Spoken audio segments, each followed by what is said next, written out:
sahabat Oase Rohani Katolik terkasih dimanapun Anda berada, baik Anda yang bergabung secara daring melalui Komsos KAJ maupun KAJ radio lain, dan juga Anda yang mendengarkan melalui siaran radio. Salam sehat, salam sukacita. Kita bersyukur karena besarlah rahmat dan kasih setia Allah menyertai kita semua.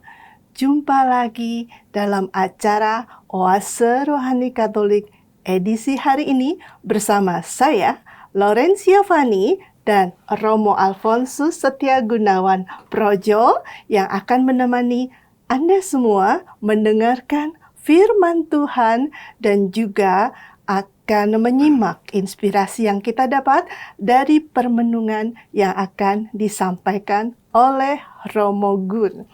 Baiklah, kita mulai saja ya Romo ya, acara hari ini. Selamat datang dulu Romo ini di baru kali ini ya Romo. Mari kita mulai Romo dengan doa pembuka. Silakan Romo. Saudara-saudariku terkasih, kita akan mengawali permenungan kita dengan doa-doa kita bersama. Kita buat tanda kemenangan Kristus dalam nama Bapa dan Putra dan Roh Kudus. Amin.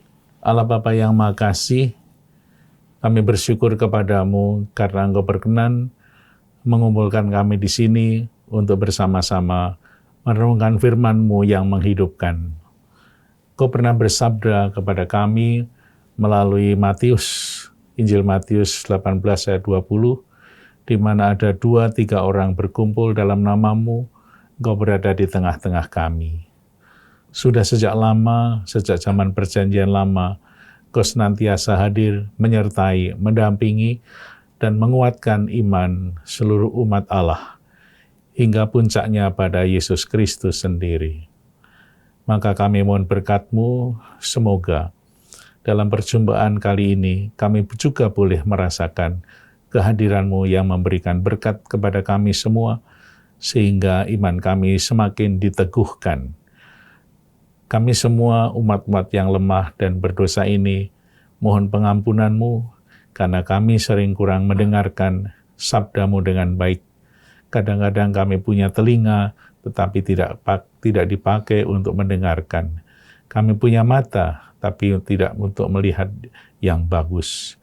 Maka semoga sabda-Mu yang menghidupkan, sabda-Mu yang penuh kuasa ini, membuat kami semua menjadi anak-anak-Mu yang baik, suka mendengarkan dan merenungkan sabda-Mu bagi kehidupan kami, bagi pertumbuhan iman kami, dan kasih persaudaraan kami.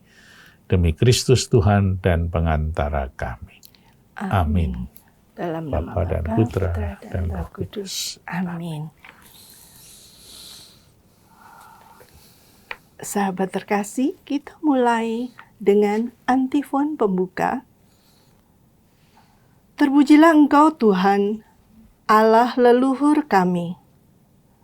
Kepadamulah pujian selama segala abad. Bacaan diambil dari kitab Keluaran, bab 19 ayat 1-2, ayat 9-11, dan ayat 16-20. Pada bulan ketiga setelah keluar dari tanah Mesir, orang Israel tiba di padang gurun Sinai pada hari yang sama. Setelah berangkat dari Rafidim, tibalah mereka di padang gurun Sinai. Lalu mereka berkemah di padang gurun. Orang Israel berkemah di sana, di depan gunung Sinai. Bersabdalah Tuhan kepada Musa, "Sesungguhnya aku akan datang kepadamu dalam awan yang tebal, dengan maksud supaya dapat didengar oleh seluruh bangsa apabila aku berbicara dengan dikau, dan juga supaya mereka senantiasa percaya kepadamu." Lalu Musa menyampaikan jawaban bangsa itu kepada Tuhan. Maka bersabdalah Tuhan kepada Musa, "Pergilah kepada bangsa itu, suruhlah mereka menguduskan diri hari ini dan esok, dan mereka harus mencuci pakaiannya. Menjelang hari ketiga, mereka harus bersiap-siap, sebab pada hari ketiga Tuhan akan turun ke Gunung Sinai di depan mata seluruh umat. Dan terjadilah pada hari ketiga, pada waktu fajar, guntur gemuruh dan kilat menyala-nyala. Awan tebal meliputi gunung, dan terdengarlah bunyi sangkakala yang sangat keras, sehingga gemetarlah seluruh bangsa di dalam perkemahan. Lalu Musa membawa bangsa itu keluar dari perkemahan untuk menjumpai Allah. Mereka berdiri di kaki gunung. Gunung Sinai ditutupi seluruhnya oleh asap, karena Tuhan turun ke atasnya dalam api. Asapnya membumbung seperti asap dapur, dan seluruh gunung sangat gemetar. Bunyi sangkakala kian lama kian keras. Musa lalu berbicara, dan Tuhan menjawabnya dalam guruh. Tuhan lalu turun ke atas gunung Sinai ke puncak gunung itu. Lalu Tuhan memanggil Musa ke puncak gunung, dan Musa pun naik ke atas puncak itu. Demikianlah sabda Tuhan. Syukur kepada Allah. Mazmur tanggapan. Kepadamulah pujian selama segala abad. Kepadamulah pujian selama segala abad. Terpujilah Engkau, Tuhan, Allah leluhur kami. Kepadamulah pujian selama segala abad. Terpujilah namamu yang mulia dan kudus. Kepadamulah pujian selama segala abad. Terpujilah Engkau dalam bait-Mu yang mulia dan kudus. Kepadamulah pujian selama segala abad. Terpujilah Engkau di atas tahta kerajaan-Mu. Kepadamulah pujian selama segala abad. Terpujilah Engkau yang mendugai samudra raya. Kepadamulah pujian selama segala abad. Terpujilah Engkau di bentangan langit. Kepadamulah pujian selama segala abad. Haleluya, haleluya, haleluya, haleluya, haleluya, haleluya.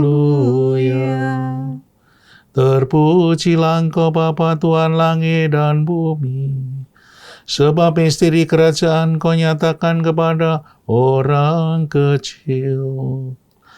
Haleluya, haleluya, haleluya. Tuhan bersamamu. Dan bersama rohmu. Inilah Injil suci menurut Matius. Dimuliakanlah Tuhan. Setelah Yesus menceritakan perumpamaan tentang seorang penabur, murid-murid bertanya kepadanya, "Mengapa engkau mengajar mereka dengan perumpamaan?" Jawab Yesus, "Kalian diberi karunia mengetahui rahasia kerajaan surga, tetapi orang-orang lain tidak. Karena barang siapa mempunyai, akan diberi lagi. Tapi barang siapa tidak mempunyai, maka apapun yang ada padanya akan diambil juga. Itulah sebabnya aku mengajar mereka dengan perumpamaan, karena biarpun melihat, mereka tidak tahu, dan biarpun mendengar, mereka tidak menangkap dan tidak mengerti. Maka pada mereka genaplah nubuat Yesaya yang berbunyi, kalian akan mendengar dan mendengar lagi, namun tidak mengerti. Kalian akan melihat dan melihat lagi, namun tidak menanggap. Sebab hati bangsa ini telah menebal, dan matanya melekat tertutup, agar jangan mereka melihat dengan matanya dan mendengar dengan telinganya dan mengerti dengan hatinya, lalu berbalik sehingga kusembuhkan. Akan tetapi berbahagialah mata kalian sebab melihat, berbahagialah telinga kalian sebab mendengar. Sebab aku berkata kepadamu, sesungguhnya banyak nabi dan orang benar ingin melihat apa yang kalian lihat, tetapi tidak melihatnya, dan ingin mendengar apa yang kalian dengar, tetapi tidak mendengarnya. Demikianlah sabda Tuhan. Terpujilah Kristus.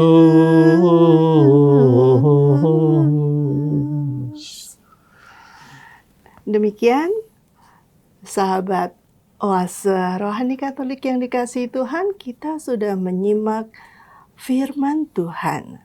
Selanjutnya, kita akan mendengarkan permenungan dari Romo Gunawan. Apa yang ingin Romo sampaikan, Romo? Untuk yang bacaan pertama dulu ya, Romo ya. Di mana kitab Keluaran ini dalam perjalanan bangsa Israel ke padang gurun ya, perjalanan di padang gurun, Tuhan berusaha mengarahkan hati dan bangsa Israel ini untuk diteguhkan oleh Tuhan, yaitu dengan hadirnya Tuhan di situ ya, Romo ya. Ya, bagaimana Romo? Silakan. Ya, di dalam Perjanjian Lama, dalam sejarah bangsa Israel, kita melihat bagaimana kehadiran Tuhan yang menyertai khususnya dalam kitab Keluaran, menyertai mereka dalam perjalanan dari tanah Mesir menuju ke tanah terjanji. Kehadirannya itu sering ditandai dengan simbol-simbol. Ya, simbol itu bermacam-macam sesuai dengan yang mereka alami, misalnya dengan awan, dengan guntur, dengan guruh, dengan awan yang tebal. Yang nanti dalam Perjanjian Baru, kehadiran Allah itu akan terwujud dalam seorang pribadi, yaitu Tuhan Yesus sendiri. Nah, oleh karena itu, perjalanan bangsa Israel dari Mesir ke tanah terjanji, yang juga sudah diawali dari Mesir ketika Tuhan meminta supaya Musa yang membawa, Tuhan tidak akan pernah meninggalkan mereka. Sehingga perjalanan yang begitu berat, ya, dari Mesir melalui padang gurun yang gersang sampai tanah terjanji, mereka yakin Musa menuntun mereka bersama dengan Tuhan yang menyertai mereka, pasti mereka akan sampai ke tanah terjanji. Maka ketika mereka merasakan adanya awan yang tebal, adanya guruh, itu menjadi satu simbol kehadiran Allah yang menyertai mereka hingga sampai ke tempat tujuan. Itu ya, yang mau Romo disampaikan. Ya. Iya. Di awal bacaan ini ya, Romo ya, Tuhan meminta mereka membersihkan diri sampai mencuci pakaian 2 hari sebelum ketemu dengan kedatangan Tuhan. Ya. Simbolnya luar biasa ya. Iya. Kalau kita membaca kitab Perjanjian Lama, baik di dalam kitab Keluaran, kitab Yosua, ada kitabnya Yesaya, ada kitab Esra, angka 3 itu begitu banyak yang disampaikan sana sebagai simbol. Misalnya tadi dari awal sudah kita lihat, dalam bulan ketiga, ada angka 3 di sana. Jadi angka 3 menjadi inspirasi yang sangat mendasar, yang sangat kaya dengan arti. Maka ketika Tuhan mau mewahyukan diri, di bab 19, nanti kita lihat bab 20 selanjutnya. Bab 19 itu Tuhan akan spesial datang pada manusia dengan membawa Taurat. Ajaran Taurat itu diwahyukan oleh Allah di Gunung Sinai. Ya. Nanti kita bab 20 akan melihat 10 perintah Allah. Sehingga bab 19 itu setelah 3 bulan mereka berjalan dari Mesir sampai Gunung Sinai. Di Gunung Sinai itulah sering dikenal sebagai gunung suci di mana Allah mewahyukan hukum Taurat kepada umatnya yang sekarang kita pakai sebagai buku Taurat. Ya, kita pasti sudah hafal semua ya. Kitab Taurat Musa itu ada 5, bukan? Kejadian, Keluaran, Imamat, Bilangan, Ulangan. Seringkali disingkat kakak ibu. Kakak ibu. Kejadian, Keluaran, Imamat, Bilangan, Ulangan. Untuk mempermudah ingatannya, kakak ibu. Itu 5 kitab Taurat Musa. Dan itu disampaikan di Gunung Sinai. Ya, itu nanti akan berlanjut dalam permenungan di Perjanjian Baru juga. Sehingga Tuhan Yesus seringkali diungkapkan sebagai Musa baru. Ya, karena Musa membawa warta, membawa Taurat kepada rakyatnya memang di Gunung Sinai setelah mereka berjalan 3 bulan dari Mesir ke Gunung Sinai. Maka angka 3 itu menjadi angka inspiratif sekali. Oleh karena pewahyuan kitab Taurat di Gunung Sinai itu begitu penting dan mendasar sebagai pegangan bagi umat Israel, yaitu Taurat, maka peristiwa saat Tuhan Yesus mewahyukan diri itu harus dipersiapkan dengan baik. Sekurang-kurangnya harus 3 hari. Nah, ini nanti akan berlanjut terus sampai Perjanjian Baru. Persiapan apa yang mereka harapkan atau mereka lakukan ketika mereka diberitahu bahwa Allah Tuhan akan hadir dalam rupa awan yang tebal. Ya. Awan yang tebal itu menjadi tanda kehadiran yang nyata. Maka orang yang akan mendapatkan pesan-pesan suci dari surga harus mempersiapkan diri. Persiapan itu bukan hanya persiapan yang fisik, jasmani, tapi juga persiapan rohani. Itu butuh 3 hari. Nanti angka 3 itu akan berlanjut di kitab-kitab yang lain. Khususnya di kitab Nabi Hosea, itu juga ada kata 3. Yang nanti akhirnya akan menjadi inspirasi atau meresapi di dalam peristiwa atau perayaan kebangkitan Yesus. Yesus bangkit pada hari ketiga, sehingga penampakan Tuhan di dalam Perjanjian Lama di kaki Gunung Sinai dengan awan yang tebal itu menjadi inspirasi bahwa kehadiran Allah itu terwujud nyata. Nanti dalam puncaknya pada hari Paskah, ketika Yesus bangkit dari kematian, menampakkan kemuliaan kebangkitannya. Nah, itulah yang menjadi inspirasi bagi kita umatnya, bahwa setelah atau sebelum kita merayakan hari Paskah, kebangkitan Yesus, kita juga harus mempersiapkan diri dengan prapaskah, dengan puasa, pantang, keperbuatan baik, amal bakti, dan lain sebagainya. Itu implementasi yang kita lakukan saat ini ya Romo ya. Jadi benar-benar bunyi sangkakala, guntur gemuruh, dan kilat yang menyala-nyala itu maksudnya memang untuk menunjukkan bahwa begitu mulianya Tuhan ya. Begitu ya Romo ya. Itu simbol yang sekarang ini juga kita pakai. Kemuliaan Tuhan, keagungan Tuhan itu dalam perayaan Ekaristi kita, dalam suasana Perjanjian Baru itu ditampakkan misalnya dengan dupa, biru. Itu kan latar belakangnya dari Perjanjian Lama.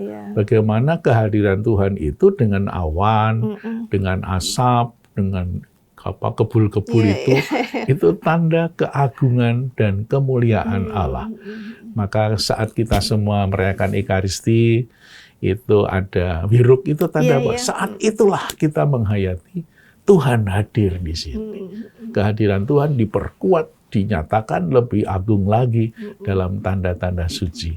Yang itu berlatar belakang Perjanjian Lama, di mana umat Allah belum melihat sosok Tuhan yang hadir dalam rupa manusia, tapi melihat kehadiran Tuhan dalam tanda-tanda buruh, guntur, asap.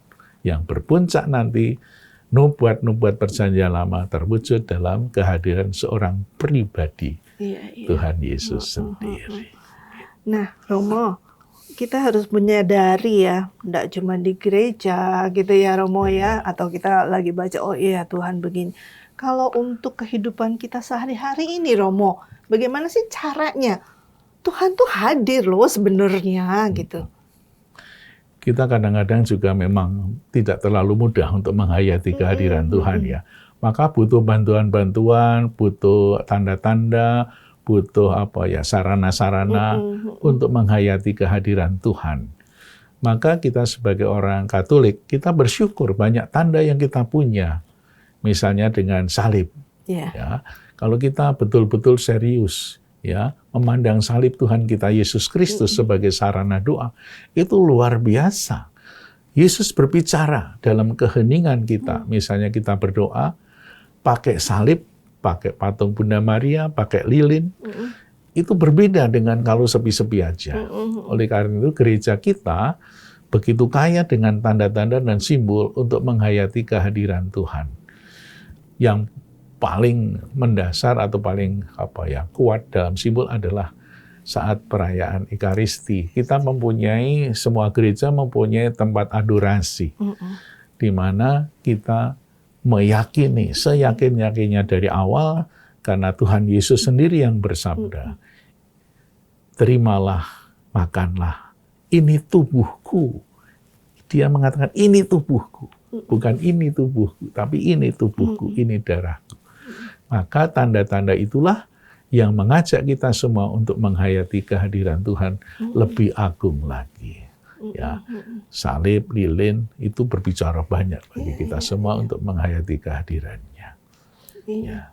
Dan kita bisa jumpai atau lakukan semuanya itu setiap saat sebenarnya ya Romo ya, bahwa Yesus, seperti tadi mencuci pakaian. Iya, gitu. iya. Kalau kita mau ke gereja kan juga pakai pakaian yang bagus ya. Iya, yang bersih. Bukan asal Romo. yang bersih Iya. ya, yang bersih, yang sudah jadi.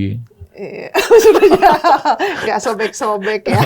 Ada yang belum jadi sudah dipakai. Iya, betul. Membuat tetangganya berdosa. Oh gitu. Iya. Ada pesan apa sih Romo sebenarnya untuk dari kedatangan Allah ya melalui segala macam tanda-tanda itu untuk kehidupan kita saat ini? Kedatangan Tuhan pasti tidak hanya datang tanpa berita, tanpa apapun juga. Ya, meskipun kedatangan itu sendiri pasti sudah membawa suasana yang sangat agung. Misalnya kalau ada satu pertemuan, kehadiran seseorang, misalnya orang yang penting, orang yang punya jabatan tinggi, itu pasti membawa suasana berbeda. Misalnya saja kita punya presiden, wah pertemuan ini dia dihadiri presiden.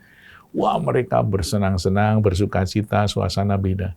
Tiba-tiba ada pengumuman presiden tidak datang, wah suasana berbeda sekali. Ya kan?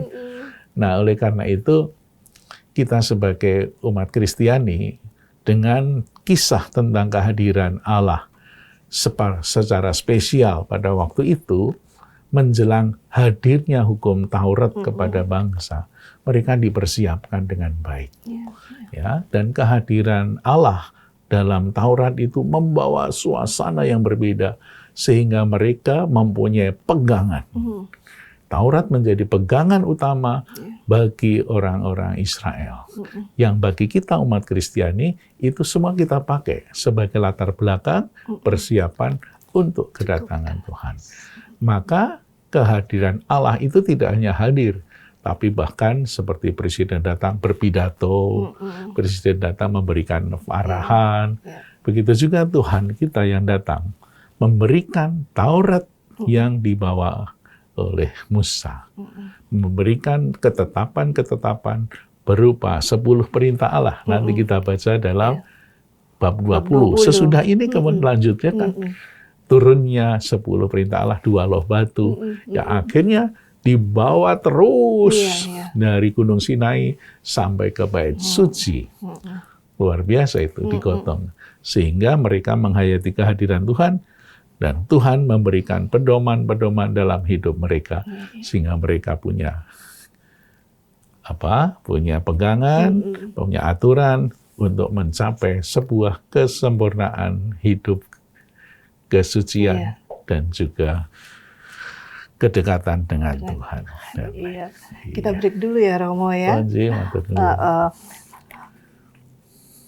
Sahabat Oase Rohani Katolik, kita break sejenak. Jangan kemana-mana, tetap di tempat Anda. Kita jumpa lagi dan akan lanjut permenungan dari Romo Gun di sesi kedua.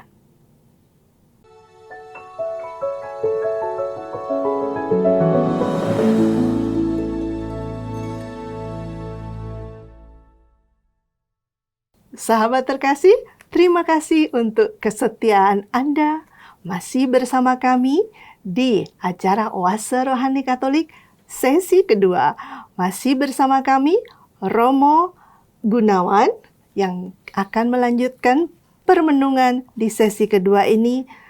Kita lanjut dengan Injil ya. Tapi sebelum lanjut, bagi Anda semua yang ingin mengutarakan pendapat atau usulan, bisa mengirimkan tulisan Anda ke email orkkaj2021@gmail.com atau nomor telepon WhatsApp 0881 0251 33438.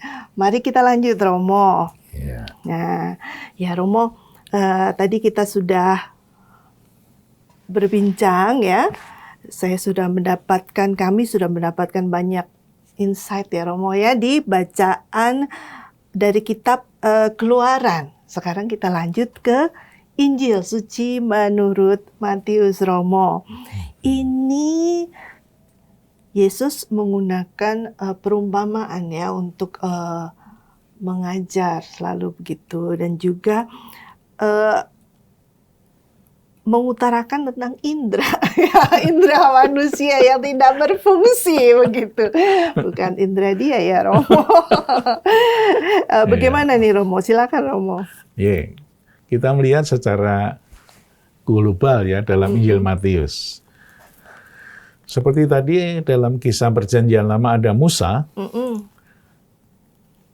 Injil Matius menjadi Injil di mana Matius ingin mengungkapkan bahwa Tuhan Yesus adalah pemenuhan dari nubuat-nubuat Perjanjian Lama. Oleh karena itu, banyak kutipan-kutipan Perjanjian Lama, khususnya Yesaya, yang seringkali diambil oleh Matius. Maka Yesus juga disebut sebagai Musa yang baru. Salah satunya adalah ketika Musa membawa hukum Taurat di Gunung Sinai, Yesus juga pernah berkhotbah di bukit. Yesus juga pernah dibawa dari Mesir ketika kanak-kanak menuju ke Israel. Nah, seperti Musa pernah berjalan dari Mesir ke tanah terjanji, meskipun tidak sampai ke Israel, ke Yerusalem, dia wafat di Gunung Nebo. Nah, seperti Musa berangkat dari sana, begitu juga Yesus pernah dari Mesir dipanggil untuk kembali ke Yerusalem. Akhirnya menetap di Nazaret. Nah, dari keyakinan atau tulisan penghayatan iman Matius bahwa Yesus adalah pemenuhan Perjanjian Lama, maka disusunlah Injil Matius. Dari Injil Matius itu ada 5 khotbah panjang Yesus. Ya, kenapa Yesus tampil dengan 5 khotbah? Karena 5 khotbah itu juga mau menggambarkan 5 kitab Taurat Musa. Ya, simbol lagi ya, simbol lagi. Maka Yesus menjadi pemenuhan Perjanjian Lama, menjadi Perjanjian Baru. Nah, khotbah Yesus tentang perumpamaan penabur ini menjadi khotbah yang ketiga. Khotbah yang pertama adalah khotbah di bukit. Ya, terdiri dari bab 5 sampai bab 7. Khotbah yang kedua adalah perutusan para murid. 12 murid diutus untuk pergi seperti domba di tengah serigala. Ya, mereka mewartakan Injil, menghadapi banyak permasalahan, tanggapan banyak umat. Lalu khotbah yang ketiga dibuatlah satu perumpamaan sebagai satu ungkapan simbol ketika para murid mewartakan Injil. Maka diawali dengan apa? Penabur. Firman Tuhan itu ditaburkan dan tanggapannya berbeda-beda. Ada yang di tanah, gersang, di pinggir jalan, tanah yang berbatu-batu, ada yang di tempat senapan duri, tapi dari sekian banyak ada yang subur. Nah, itulah perumpamaan yang kemudian diartikan di sini. Nah, rupa-rupanya ketika Yesus membuat perumpamaan itu dan para murid melaksanakan perutusan itu, murid-muridnya menghadapi banyak masalah atau banyak kejadian yang dialami ketika menaburkan benih. Ada yang bagus, ada yang punya telinga tapi tidak mendengar, ada yang punya mata tapi tidak mau melihat, seperti itu. Dan dari sekian banyak kejadian atau peristiwa, ternyata banyak yang mendapatkan banyak orang yang menanggapi penabur itu, benih-benih itu sehingga subur. Ada yang 30 kali lipat, ada yang 60, ada yang 100 kali lipat. Termasuk Mbak Fani, 100 kali lipat. Tanahnya subur ya. Subur sekali. Terlihat sekali bentuknya, Romo. Iya. Terus gitu. Yesus kan bilang bahwa memang karunia yang diberikan pada manusia ini berbeda-beda ya, Romo. Iya. Jadi seperti kita alami kalau kita ketemu dengan orang kan punya karunia yang berbeda-beda juga. Oh, ini punya kelebihan ini kelebihan ini kekurangan ini, tapi punya kelebihan yang lain. Maka para murid itu dikasih karunia seperti dikatakan tadi. Ya, murid-murid bertanya kepadanya, mengapa engkau mengajar mereka dengan perumpamaan? Yesus menjawab, kalian diberi karunia mengetahui rahasia kerajaan surga. Tapi ada orang lain yang tidak begitu mudah untuk mendapatkan kerajaan Allah. Mungkin mereka juga bisa sampai mengenal kerajaan Allah, tapi jalannya muter gitu. Seperti kalau kita berjalan mau ke Semarang, langsung Jakarta-Semarang naik kereta ya Bu. Nah, tetapi ada orang nggak tahu Semarang itu di mana. Dari Jakarta ke Surabaya dulu. Udah nggak zaman kali, Romo. Sudah ada map, ada sekarang Gmap. udah ada map lebih gampang ya. Artinya itu semua bisa terjadi. Ada orang yang dikaruniai, ada yang memang harus pakai perumpamaan, ada yang macam-macam jalannya. Iya. Karunia yang diberikan kepada manusia berbeda-beda tentang kerajaan surga. Ada yang tahu, tapi ada yang enggak, Romo. Apakah benar sampai nggak tahu sama sekali itu? Ada yang orang yang nggak mau tahu juga ya. Oh, nggak mau tahu. Iya. Ya sudah diberitahu ini loh jalan yang benar, ini jalan baik. Tapi ada orang yang kadang-kadang nggak mau tahu bahwa korupsi itu jelek, korupsi itu tidak benar, bahwa perkawinan itu harus setia. Itu kan ajaran-ajaran yang baik, ajaran yang benar. Kita tidak boleh mengejek atau menghina orang lain. Bagaimana kita mengampuni satu sama lain. Berapa kali kamu harus mengampuni. Itu semua orang sudah tahu. Bahwa perkawinan Katolik satu dan tak terceraikan. Itu tahu semua. Tetapi mengapa banyak orang Katolik kadang-kadang mengabaikan itu. Dan kadang-kadang nggak mau tahu. Pokoknya saya sudah nggak cocok. Misalnya saja. Nah, inilah bermacam-macam orang. Meskipun benih yang diwartakan dari Tuhan itu sama. Sama, iya. Tidak beda, tapi cara menangkap seseorang itu beda. Meskipun mereka punya telinga, punya otak, tidak mau memakai itu. Karena di balik dari semua itu, kadang-kadang ada kuasa-kuasa kejahatan yang mengitari kita semua. Iya. Pilihan ya, Romo, sebenarnya ya. Ya. Selain ada kuasa lain itu ya. Pilihan mau apa enggak. Diambil apa enggak gitu ya. Maka kita perlu seringkali seperti tadi ketemu dengan Tuhan, ketemu dengan teman-teman di gereja, bertemu dengan lingkungan. Kadang-kadang orang sudah tahu ya bahwa di gereja Katolik itu ada paroki, ada lingkungan dalam kewilayahan, sudah tahu semua itu. Tapi ada orang yang nggak peduli. Apakah mereka mendengar, tapi tidak mau Iya. mengerti. Ya, mereka sudah diundang, nggak mau datang. Saya nggak butuh. Jadi yang dipikirkan adalah sesuatu yang lain. Kerajaan Allah tahu, saya pengen masuk surga semuanya. Tapi untuk jalannya, kadang-kadang dia nggak peduli. Nah, mungkin seperti yang ada di sini. Maka apa yang dikatakan oleh Matius dalam Injilnya, barang siapa mempunyai akan diberi lagi, barang siapa tidak mempunyai apapun juga yang ada pada mereka akan diambil. Jadi kalau setiap umat itu mempunyai kehendak baik, mempunyai cinta kasih, kemurahan hati, kesabaran, lemah lembut, dan lain sebagainya, dan itu diterapkan, dia akan semakin kaya. Semakin kaya dalam cinta kasih kepada sesama. Tapi kalau orang tidak pernah, tidak pernah kumpul, tidak pernah mendengarkan sabda Tuhan, dia akan semakin miskin. Maka orang yang mempunyai akan diberi lagi, tapi yang tidak mempunyai apapun, dia akan menjadi miskin. Itu yang dikatakan di sana. Iya, ini termasuk nubuat yang disampaikan Nabi Yesaya ya, bahwa hati bangsa ini menebal, mata udah melekat, jadi nggak mau tahu, begitu ya Romo ya. Pada zaman Nabi Yesaya itu sudah ada terjadi seperti itu.